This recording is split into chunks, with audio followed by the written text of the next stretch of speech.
అందరికీ నమస్కారం. రేపు పుంగనూరు నియోజకవర్గానికి సంబంధించి బీసీవై పార్టీ ఆధ్వర్యంలో జరగబోతున్న పుంగనూరు ధర్మ పోరాట సభకు సంబంధించి ఏర్పాట్ల గురించి పరిశీలించడానికి ఈరోజు ఇక్కడికి రావడం జరిగింది. ఈ సభా ప్రాంగణము పూర్తిగా ప్రైవేటు వ్యక్తులకు సంబంధించింది. సభకు కావాల్సిన అన్ని ఏర్పాట్లు కూడా మేము చేసుకుంటున్నాము.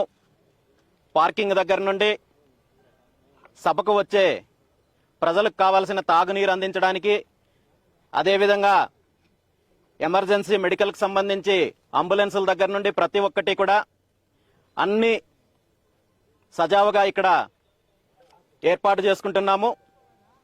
అయితే ఈ కార్యక్రమాన్ని కూడా అడ్డుకోవడానికి పోలీస్ డిపార్ట్మెంట్లో ఉన్న కొంతమంది వైసీపీ కార్యకర్తలు పోలీస్ డిపార్ట్మెంట్లో యూనిఫామ్ను అడ్డం పెట్టుకుని పుంగనూరు ఎమ్మెల్యే రామచంద్రారెడ్డి గారికి వత్తాసు పలుకుతూ అతని రాజకీయ లబ్ధి కోసము వైసీపీ కార్యకర్తల్లాగా పనిచేస్తున్న కొంతమంది అధికారులు ఈ కార్యక్రమాన్ని కూడా అడ్డుకోవాలనే ప్రయత్నం చేస్తున్నారు.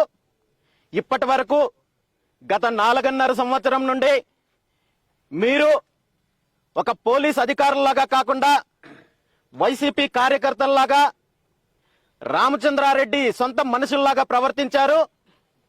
ఇంక మీదట మీరు ఇలాంటి చర్యలు చేస్తే చూస్తూ ఊరుకునే ప్రసక్తే లేదు. ఈరోజు ఈ ప్రాంగణానికి నేను ఇక్కడికి విచ్చేశాను.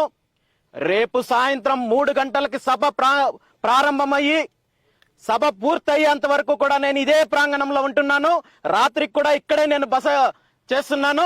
ఎవరు అడ్డుకోవాలని ప్రయత్నం చేసినా ఈసారి పరిణామాలైతే చాలా తీవ్రంగా ఉంటాయి. ఈ సభ 100% జరిగి తీరుతుంది.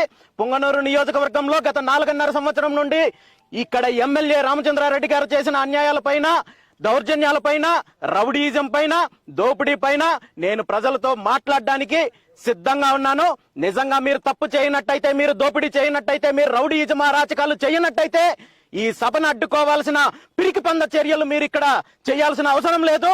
మీరు ఏం చేసినా ఈ సభనైతే అడ్డుకోలేరు. ఏం జరిగినా దాన్ని ఎదుర్కోవడానికి బీసీవై పార్టీ సిద్ధంగా ఉందని చెప్పి ఈ సందర్భంగా తెలియజేస్తున్నాను. Thank you.